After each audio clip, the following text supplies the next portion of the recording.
I want to draw your attention today to Isaiah chapter 55. Isaiah 55 and verse number 1. Isaiah 55, verse number 1. Ho, everyone that thirsteth, come ye to the waters, and he that hath no money, come ye and buy and eat. Yea, come, buy wine and milk without money and without price. Wherefore do you spend money for that which is not bread, and your labor for that which satisfieth not? Hearken diligently unto me, and eat ye that which is good, and let your soul delight itself in fatness. Incline your ear, and come unto me. Hear, and your soul shall live. And I will make an everlasting covenant with you, even the sure mercies of David. Behold, I have given him for a witness to the people, a leader and commander to the people. Behold, thou shalt call a nation that thou knowest not, and nations that knew not thee shall run unto thee because of the Lord thy God, and for the Holy One of Israel, for he hath glorified thee. Seek ye the Lord while he may be found. Call ye upon him while he is near. Let the wicked forsake his way, and the unrighteous man his thoughts.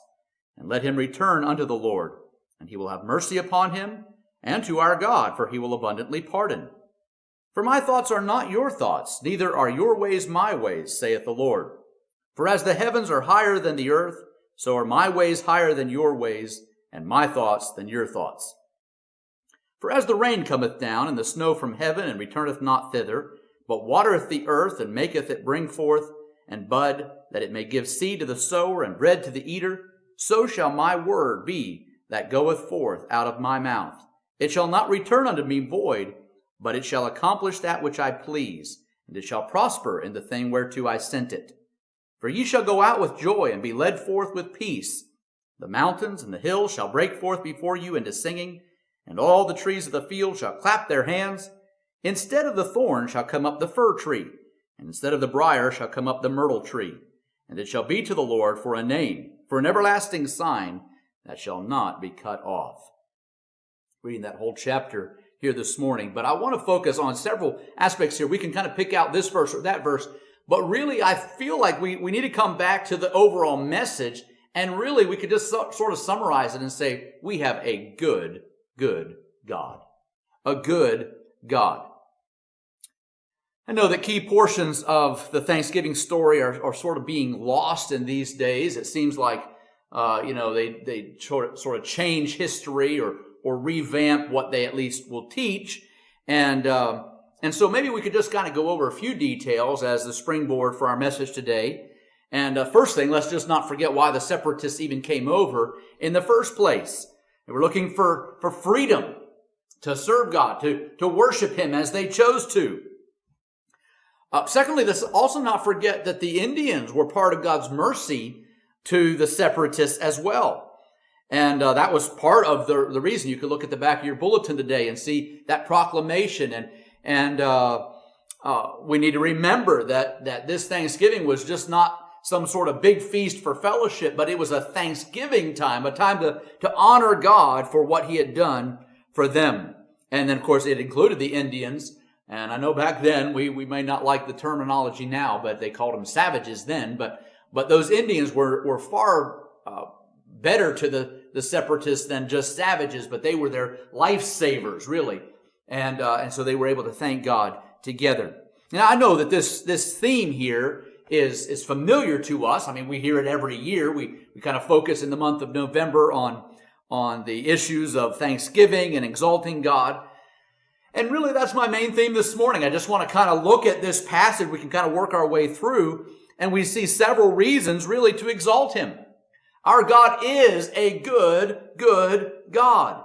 And so several different verses here kind of point that out in various ways. Maybe you didn't really take time, even as we read them here today, to kind of call them to mind or to take note of them. So maybe we could kind of work our way back through for just a little bit, kind of pointing out at least 4 different ways anyway that God is good. First thing we notice there in the first couple of verses, of course, ho, everyone that thirsteth. That's kind of a common verse for us. We may often kind of focus our attention there a little bit. And he says, you can just come and don't even have to worry about the money. It's provided for us. And I would just notice that thought with you. He provides for us. He provides for us. I suppose in many circumstances of life these days, we've sort of gotten a little skeptical, haven't we? Maybe somebody's throwing a big party or a wedding, and we don't consider ourselves invited unless we receive an invitation, generally. Now, I did pastor a man one time who would tell us, just laughing and having a big time over how he and a friend, I think, they used to go to weddings just for the reception. They'd act like they were so-and-so's cousin or whoever, and they were part of the family somehow or other. And he would tell us about how he had done that as a young person, going around to weddings like that to enjoy the reception. But most times we don't do that type of thing. Most times we are a little skeptical. Well, I guess I'm not invited. I didn't actually receive the invitation to the grand occasion. We don't really get excited about it unless we know we're included. And yet, in this situation, he says, "Ho, everyone that thirsteth." And of course, in the New Testament, he says about the whosoever will. We can come. It is for whosoever. Sometimes maybe we can even feel a little bit like at least certain spiritual victories are out of our reach as well. And maybe, maybe it's for that person and for that person. And this one can have victory and that one can do well spiritually, but it just seems like I can't really have that for myself. But God calls all who are thirsty, all who are longing. And then actually besides that, he doesn't just say that, but he goes a little bit further and says in the last part of verse 2, "Let your soul delight itself in fatness, in extravagance, in plenty." And of course, that's sort of those things that we enjoy at Thanksgiving time. We do enjoy the abundant provision, but spiritually we have all that we could ever need. He provides for us. We just have to be desperate enough to come for it. He provides for us. Let me notice a little further. He keeps his promises to us as well. You can look at verses 3 through 5 there, and then even on down to the end of the chapter as well. And you can see how he says he will do some things to us. And even mentions there the covenant. "I will make an everlasting covenant with you," verse number 3. And you can go on. You can read those several verses there. But this covenant now is hinged on the faithfulness of both parties. Now we know, at least I hope you know, I hope you have the confidence that God is always, always faithful. He'll never fail us. But he has all that we'll ever need. But for us to claim his promises, we also have to go a little further. Actually, it's back to the beginning of verse 3 there, and do our part as well. "Incline your ear and come unto me." Incline your ear. Pay attention. Listen. And come unto me. I'll give you the covenant. I'll give you my promise. And of course, I'll keep my promise if you'll come to me. George Mueller lived basically throughout the whole 1800s, just the first few years there or so. I think born in 1805 and then died in 1898. So basically throughout the 1800s, of course, he built many orphanages. You probably know the name.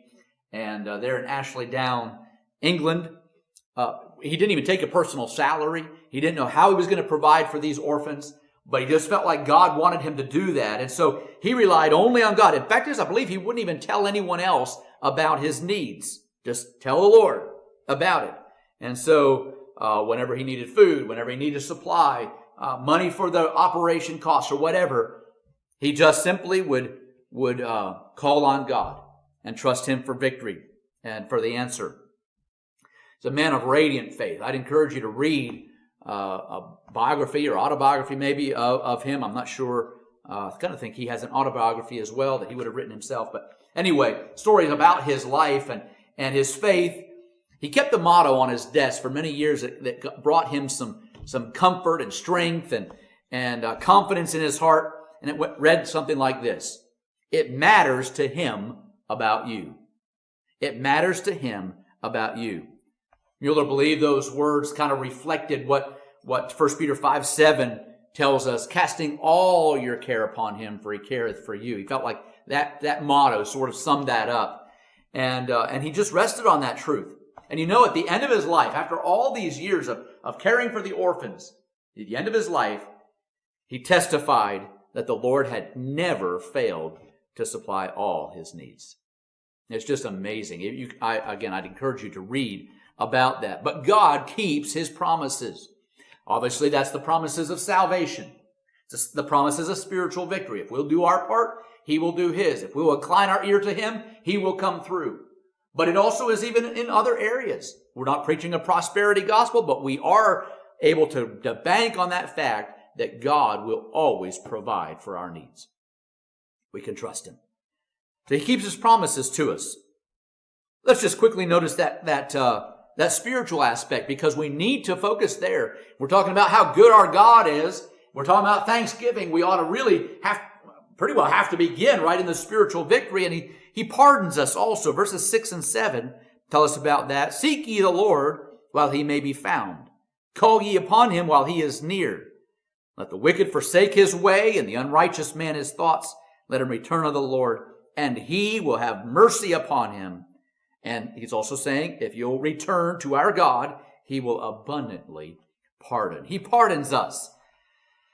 Sometimes this section of the passage may actually even be quoted sort of, you might say even as a threat or a convicting truth.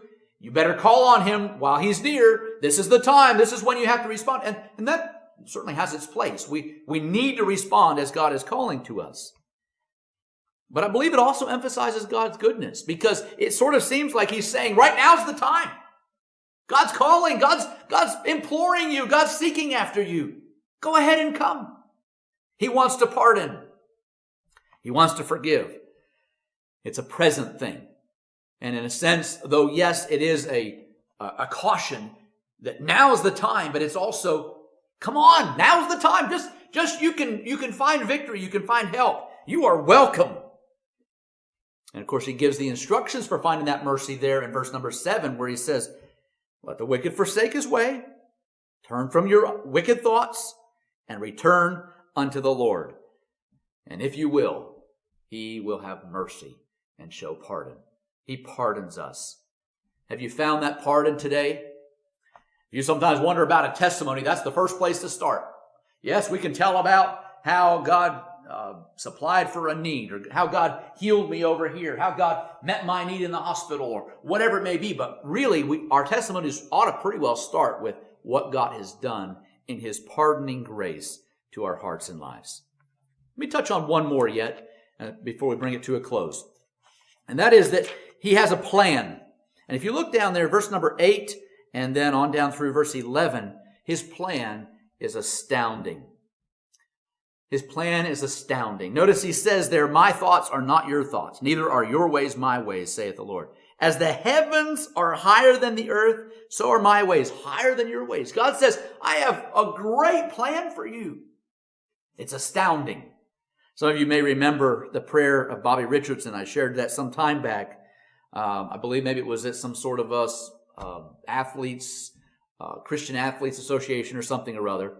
He was a former New York Yankee second baseman, and so he was involved in that kind of thing. But this is what he said, and I really feel like this is worth our time. Dear God, your will, nothing more, nothing less, nothing else. Amen. Dear God, your will, nothing more, nothing less, nothing else. Can that be our prayer? It ought to be. Really, God does as much as willing vessels will allow him to do. And his ways are so much higher than our ways. We can't even imagine what God would want to do in our lives. We see here it can be more than we could even ask or think. Actually, that's the wording that's found over in Ephesians 3:20, but that's what's found right here. It's higher, as the heavens are higher than the earth. It's so much higher than we could imagine. So even in our times of trial and confusion, we need to remember the work of God in our lives. We need to remember what he's been doing. And when we think, well, I don't have anything to thank God for, remember his great plan for you.